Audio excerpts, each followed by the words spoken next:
Hola queridos seminaristas, en esta ocasión vamos a continuar con nuestra temática acerca de la vida de oración del cristiano y hemos venido ya hablando de que estamos recorriendo los diferentes grados de la oración. Hemos hablado ya de la oración en general, de la oración vocal, de la oración mental y ahora damos el siguiente paso, la llamada oración afectiva.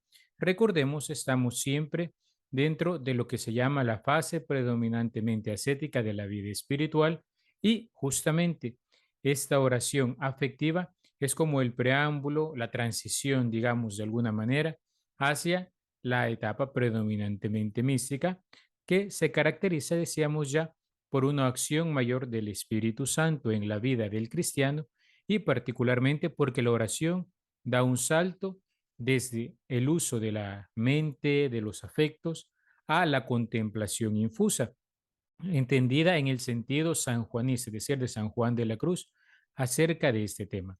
Poco a poco entraremos en aquella materia, pero de momento vamos al punto de hoy, la oración afectiva. Podrán ver en el manual que la hemos definido siguiendo al padre Rollo Marín, y él dice que es aquella en la que predominan los afectos de la voluntad sobre el discurso del entendimiento. Dirá él que es como una meditación simplificada que cada vez va tomando mayor preponderancia el corazón por encima del previo trabajo del discurso. Por eso, dice él, que cree que no hay diferencia específica entre la oración afectiva y la meditación, como la hay entre la meditación y la contemplación infusa. Se trata, repetimos, de una meditación simplificada orientada al corazón. Esto explica que el tránsito de la una a la otra se haga de una manera gradual e insensible, aunque con más o menos rapidez o facilidad, según el temperamento del que lo ejercita, el esfuerzo que ponga, la educación recibida, el método empleado y otros factores semejantes. Importante aquí porque en este tipo de oración influye muchísimo todo esto que podríamos decir es como el campo previo para poder llegar a este tipo de oración. Así como hemos dicho en otras ocasiones, ¿no? Que hay personas a las que se les da más fácilmente el imaginar cosas para luego discurrir y sacar conclusiones. Hay otras a las que les es más fácil también ir suscitando afectos en base a lo que han imaginado o discurrido desde las convicciones firmes y enérgicas. Recordemos que en este sentido la oración afectiva es un paso más allá de la oración mental. Y según la definición del padre Rollo, que es bastante clara en ese punto, el discurso de la razón a la hora de considerar la materia de la oración apunta a suscitar afectos. ¿Cuáles son estos afectos? ¿Qué entendemos por afecto? Vamos primero a este punto.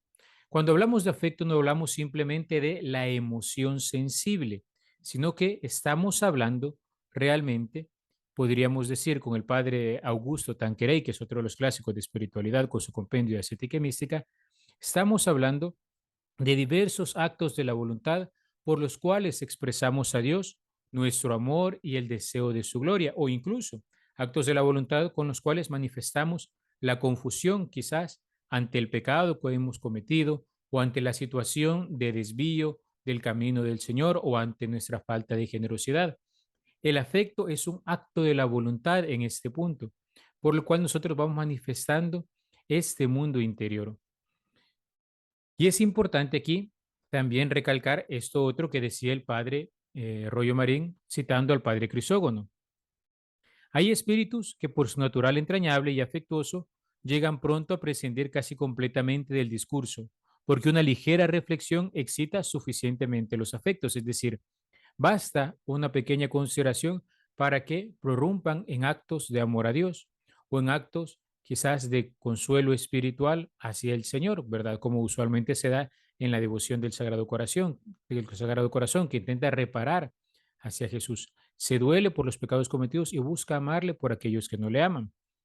Otros, en cambio, tienen un carácter frío y enérgico, necesitan para ir adelante del discurso reflexivo en una mayor medida.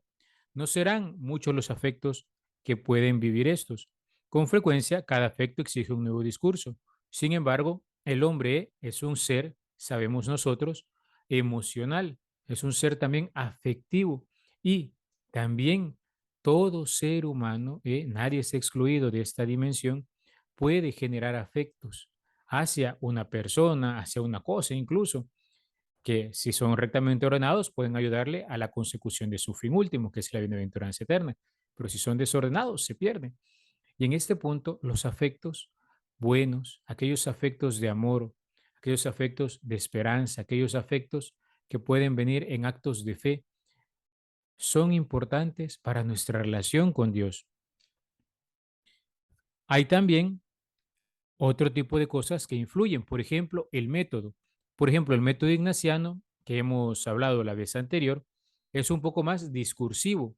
El método de San Sulpicio favorece más, por otro lado, esta parte afectiva rectamente utilizado. Y en el método ignaciano que expusimos, porque dentro de las diferentes consideraciones que San Ignacio de Loyola hace dentro de los ejercicios espirituales, hay otras cosas que sí son eminentemente afectivas. Por ejemplo, la composición del lugar, que es un preámbulo, puede llevar luego a la meditación para alcanzar amor, que es otra de las que él va considerando dentro de los ejercicios que va planteando. Ahora bien, tenemos que recordar que si es cierto que cuando vamos como principiantes en la vida de oración, es muy importante que adquiramos un hondo convencimiento de las verdades reveladas y de la enseñanza de la Iglesia, porque tenemos que insistir bastante en este punto en el discurso. No tenemos que dejar de lado los afectos, por pequeños que sean, pero conforme vamos avanzando y estas verdades se van arraigando en nosotros, los afectos van a ir saliendo cada vez más espontáneamente y más fácilmente para dirigirse hacia el Señor. Arrebatada por el amor, dice el padre Tanqueray, arrebatada por el amor de Dios y la hermosura de la virtud, se alza el alma mucho más fácilmente con ansias amorosas hacia Él, que es la causa de todo bien, para adorarle, bendecirle, darle gracias y amarle, hacia nuestro Señor Jesucristo, su Salvador, su modelo, su cabeza, su amigo y su hermano, para ofrecerle sus más sentidos afectos, hacia la Santísima Virgen, Madre de Jesús y nuestra, dispensadora de los divinos dones, para manifestarle el más puro amor filial, el más confiado y generoso. Y aquí vamos mostrando, queridos seminaristas, el modo en que se van suscitando estos afectos. Es cierto, considero, como no, ¿verdad? A María Santísima, Madre de Dios, por ejemplo, la considero como madre espiritual de los cristianos, como madre del género humano, porque dio a luz al primogénito de todos los hombres, María, Nueva Eva. Y cómo no, estos puntos son doctrinales, pero considerarla al pie de la cruz, contemplando a Jesús, viendo cómo su Hijo moría por amor a la humanidad, ofreciendo hasta la última gota de su sangre por nosotros.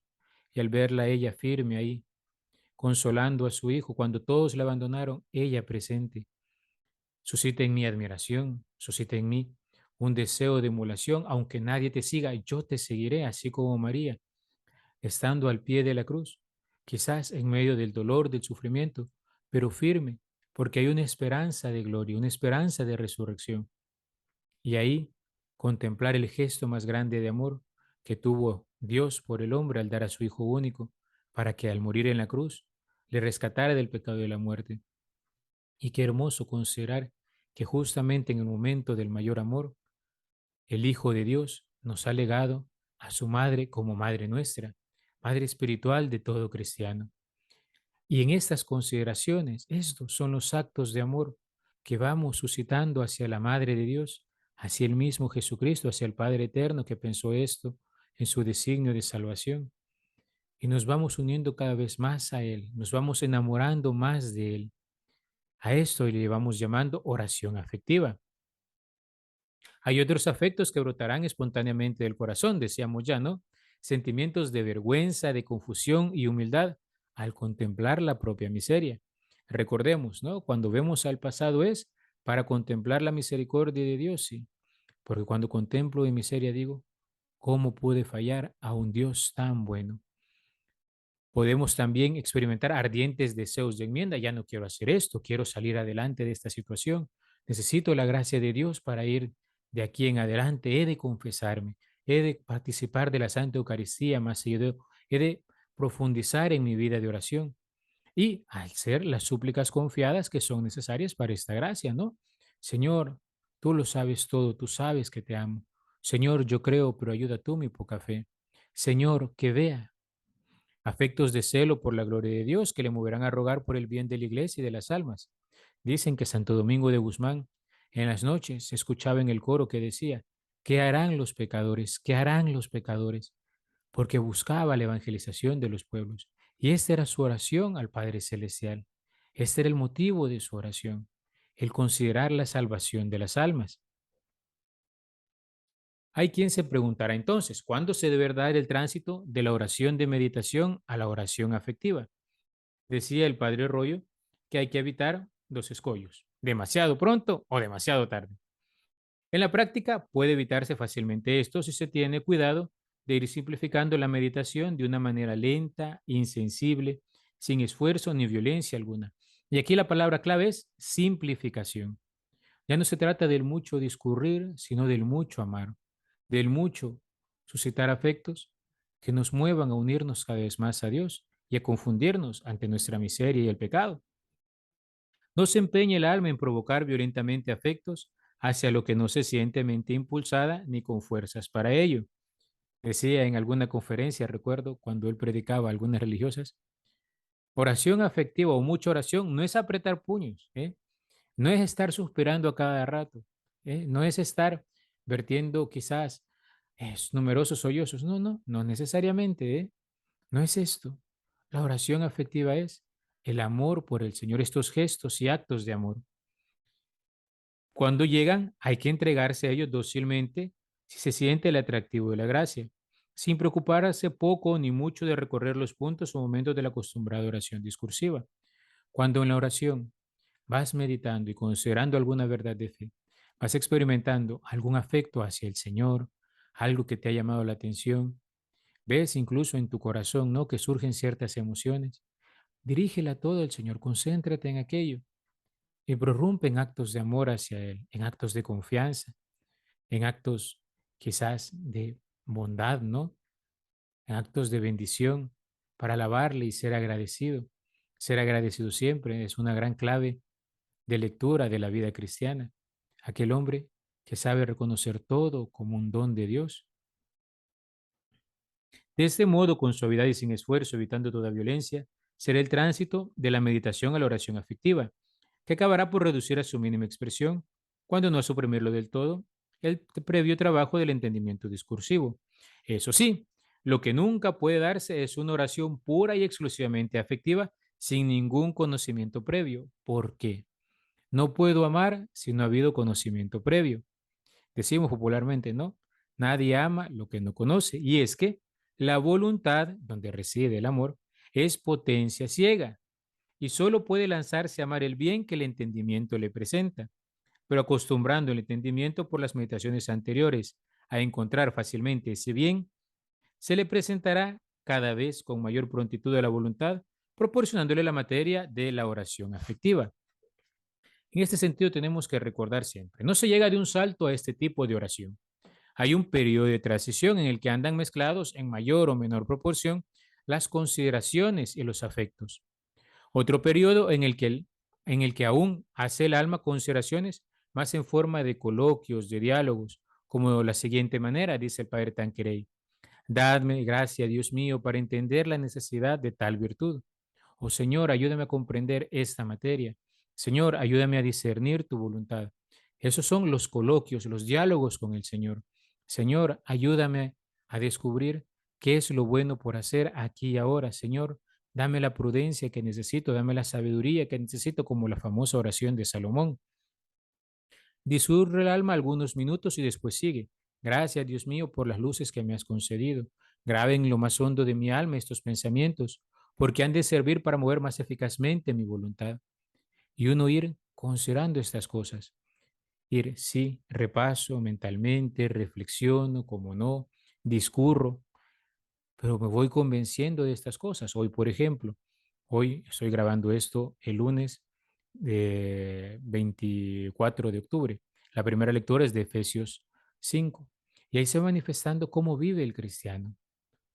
Y San Pablo exhorta a los cristianos que abandonar toda inmoralidad, toda fornicación, toda idolatría, a vivir como hombres que son amables, justos, rectos, hijos de la luz, y va exhortando al cristiano a descubrir toda esa bondad y a vivir según esa bondad. Entonces, cuando yo voy recorriendo con San Pablo todas estas virtudes que he de mantener, como buen cristiano, me voy convenciendo, es que es cierto, cuando vivo esto, estoy viviendo como Cristo. Es más, estoy viviendo libremente, estoy actuando conforme a mi naturaleza. No me tengo que esconder, soy un hijo de la luz. Vivo según justicia. ¿A qué he de temer? Si voy procurando el bien a todos, estoy expandiendo el reino del amor del corazón de Jesús. Gracias Jesús porque me das a conocer este tipo de cosas. Gracias Jesús porque apartas mi mente de la mundanidad. Gracias Jesús porque me haces descubrir que he de ser mejor cada día, no según mi medida, según la tuya. Quiero imitarte a ti, que eres manso y humilde de corazón. Y en este diálogo, ir suscitando esos afectos de admiración y convencimiento. Jesús, te amo porque me revelas estas cosas, porque me ayudas a descubrir que quizás he sido muy egoísta, muy narcisista, quizás he estado muy apartado de la voluntad de Dios, me he resistido porque me es incómodo, porque tengo que vencer mi vergüenza, la pena, pero quiero ser lo que tú quieres que sea. Y así ir moviendo el corazón a amar a Cristo. Y en eso nos puede ayudar muchísimo, ¿no? También el recurso a las imágenes, ¿no? A un vitral, quizás a un icono, quizás a una pintura, a una estampa, algo que nos va evocando y recordando todo esto, ¿eh? No hay como considerar, por ejemplo, estas imágenes del ex Uomo, ¿no? Jesús atado de manos, presentado, flagelado ante el pueblo y uno decir, así quedó por mis pecados. Soy capaz de volver a caer en la murmuración, que es como un nuevo flagelo que se le viene encima al cuerpo del Santísimo Redentor. ¿Qué señales puedo interpretar como que se está dando este tránsito? Vamos a seguir en esto al padre Tanquerey. Dice él que conviene mucho saber cuáles son las señales por las que conoceremos ser llegado el tiempo de dejar la meditación por oración afectiva. Sería gran imprudencia, como dice el padre Rollo, también lo dice él, hacerlo demasiado pronto o retrasarlo para hacerlo demasiado tarde. Porque con actos de la voluntad nosotros vamos dando gloria a Dios cada vez más y más principalmente.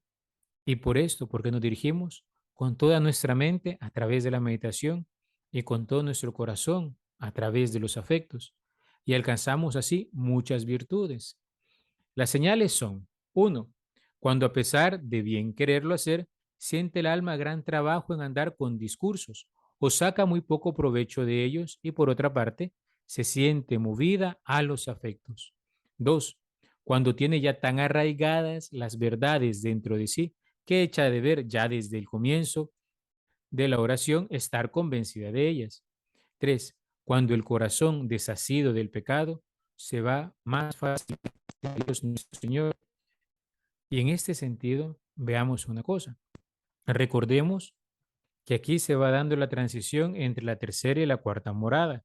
Significa, queridos seminaristas, que en este punto ya el Señor está actuando para liberarnos cada vez más de esos apegos hacia las cosas terrenas. Y no solo eso, sino que el corazón del hombre se está desprendiendo. Hemos dicho, ¿no? Que del paso a la tercera, a la cuarta morada, se va caracterizando por el abandono total del pecado mortal, porque yo no puedo amar a Dios y amar lo que no es de Dios o lo que se pone a Dios. No se puede servir a dos señores, dice nuestro amado Jesucristo en el Evangelio.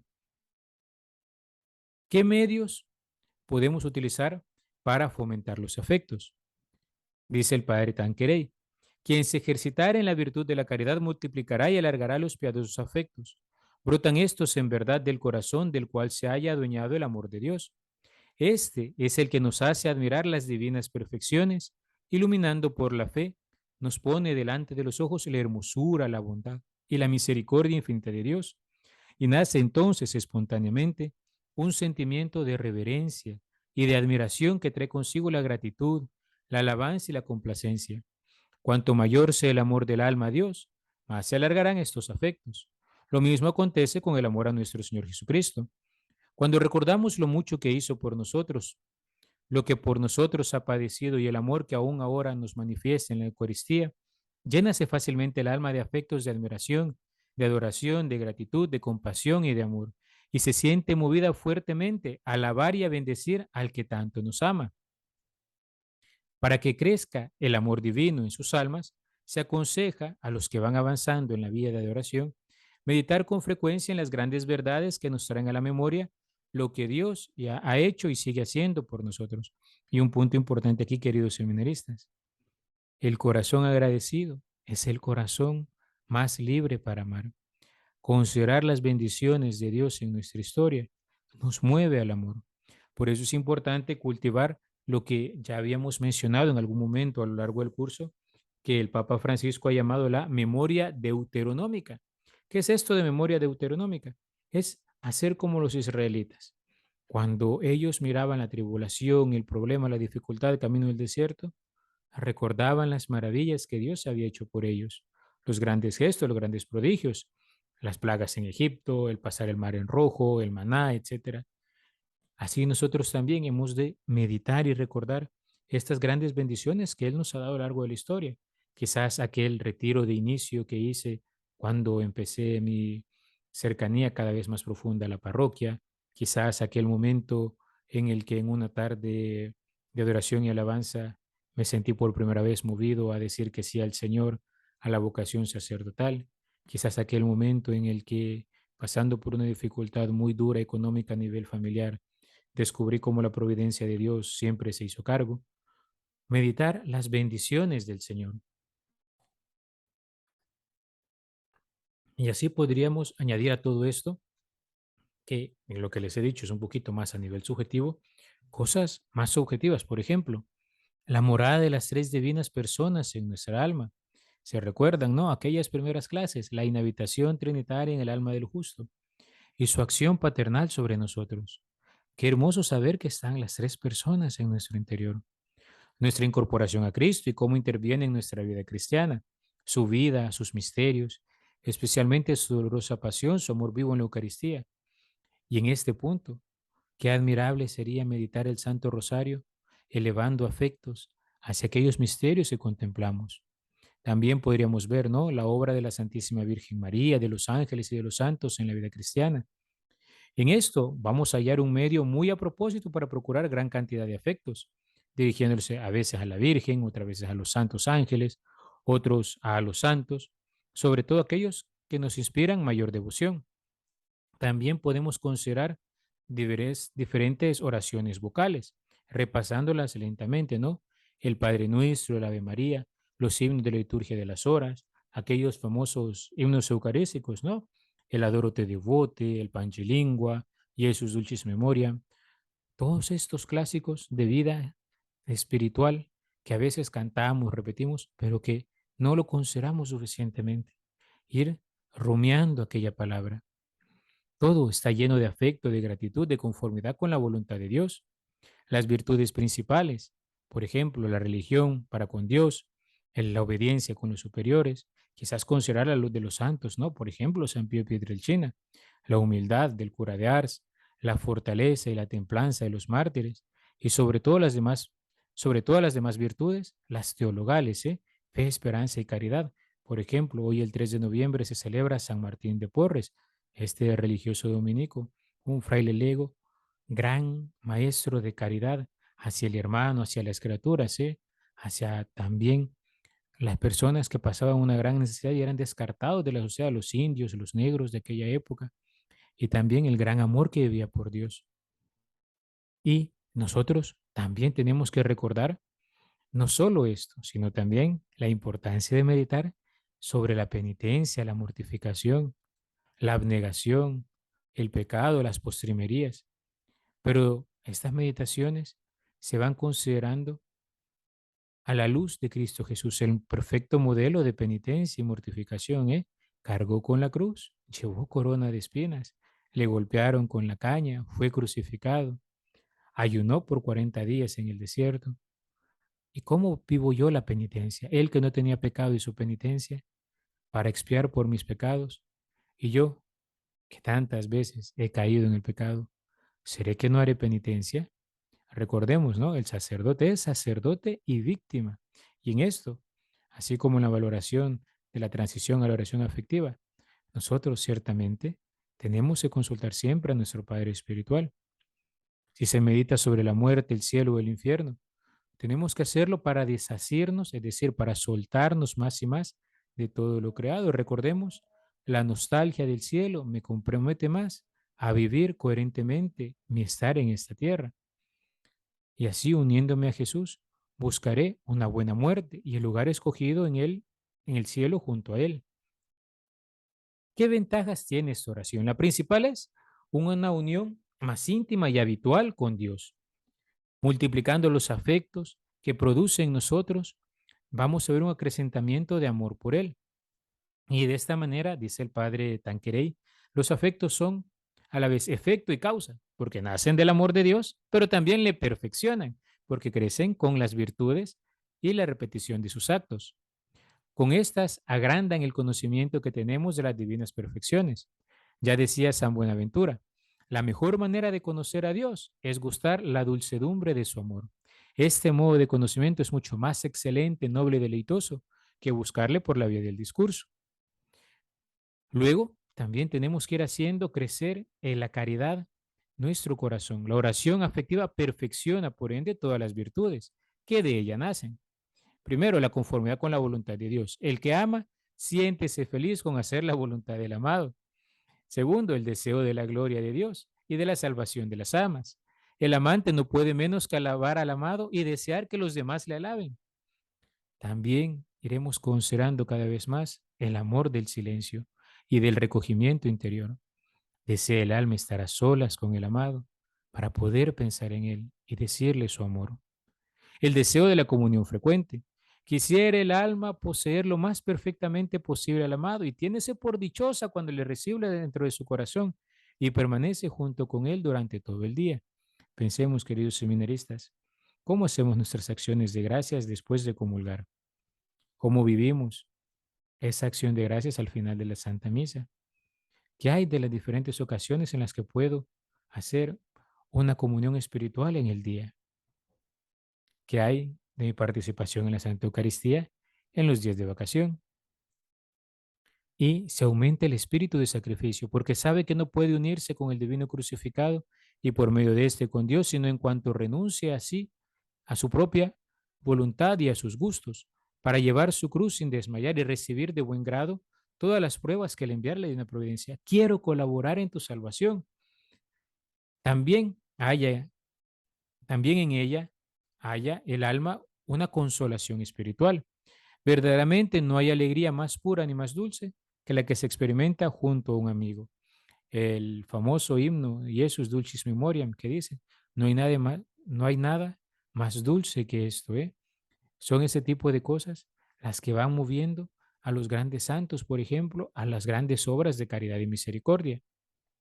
La oración afectiva, simplificando, disminuyendo el número y la diversidad de los afectos para intensificar algunos de estos, nos lleva poco a poco a la oración de simplicidad, porque también, si la oración afectiva es simplificar el discurso, simplificar la oración afectiva significará ya ir entrando poco a poco en la disposición para la oración de simplicidad y por tanto la contemplación adquirida. Y recuerden, hablamos de disposición para ella porque esa no es provocada, es acción del Espíritu Santo en la vida del cristiano.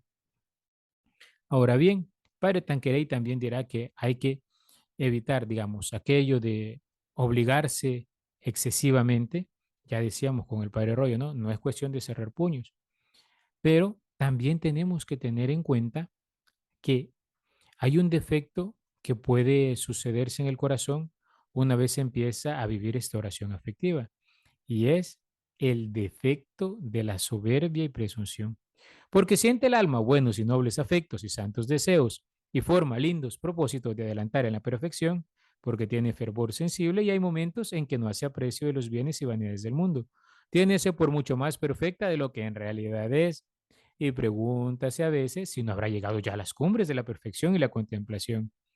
Hay veces en que durante la oración contiene la respiración esperando las divinas comunicaciones. Tal manera de pensar que demuestra que el alma está aún muy lejos de llegar a la cima, ¿no?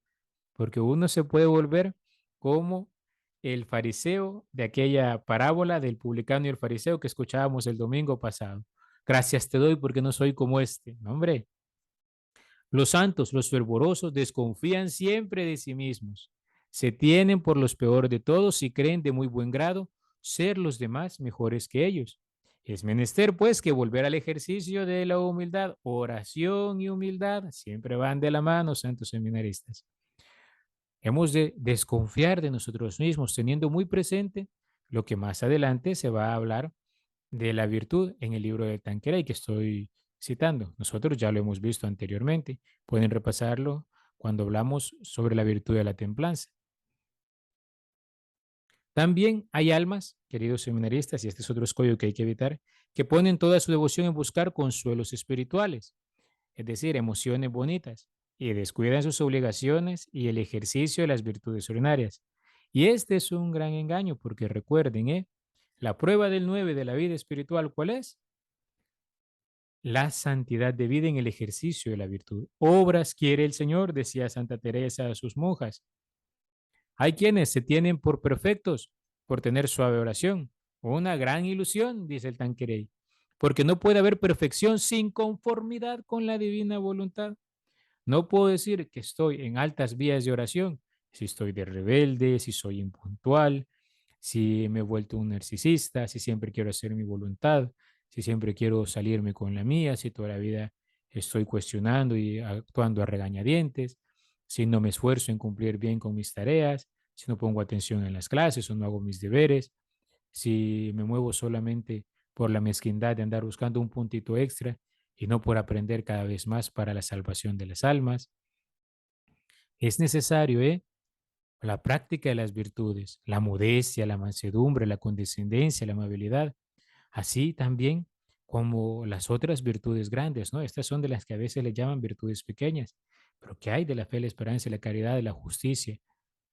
Si no practico las pequeñas, ¿cómo podré decir que he practicado las grandes? Cuando el alma sabe evitar estos obstáculos y estos peligros valiéndose los medios que hemos señalado, es verdad que la oración afectiva es muy provechosa para nuestro adelantamiento espiritual. Ciertamente, esto también nos hará vivir un mayor celo apostólico. Hasta aquí llegaré con esta exposición de la oración afectiva. Hemos visto diferentes puntos. Vamos a dejar otra vez un formulario, queridos seminaristas, para valorar, ¿verdad? Y ver que hayan participado de esta clase.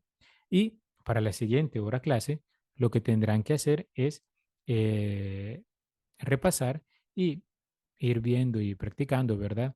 Algunos de estos métodos que vamos a proponer. El método de San Ignacio, el método de San Sulpicio y el de los cinco sentidos. Por ahí se los voy a mandar en un PDF y en este sentido, llegamos hasta aquí con esta clase. Todos y cada uno recuerden siempre llenar los formularios, ¿verdad? Porque así me parece quién vio y quién no vio la clase, o quién escuchó o no escuchó la clase. En el nombre del Padre, el Hijo y el Espíritu Santo. Amén. Te damos gracias, Señor, por todos tus beneficios, tú que vives y reinas por los siglos de los siglos. Amén. Sagrado corazón de Jesús, en ti confío, en el nombre del Padre, y del Hijo y del Espíritu Santo. Amén.